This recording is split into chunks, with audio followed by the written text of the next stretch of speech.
Se você achou, olha o que Jesus disse para os discípulos: o maior de todos os benefícios, primeiro grande benefício da verdadeira prosperidade daquele que serve a Deus: não vos alegreis, porque se vos sujeitam os espíritos, alegrai-vos antes por estar o vosso nome escrito nos céus. Primeiro benefício da verdadeira prosperidade, já disse aqui, mas não canso de dizer as mesmas coisas. Primeiro grande benefício da verdadeira prosperidade é a salvação. Quem é salvo aí? Quem é salvo? Quem é salvo? Quem é salvo? Ai, irmãos.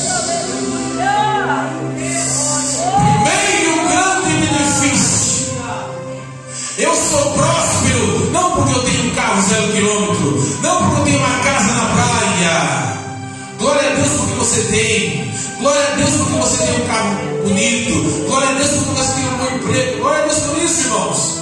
Mas mais lindo e maravilhoso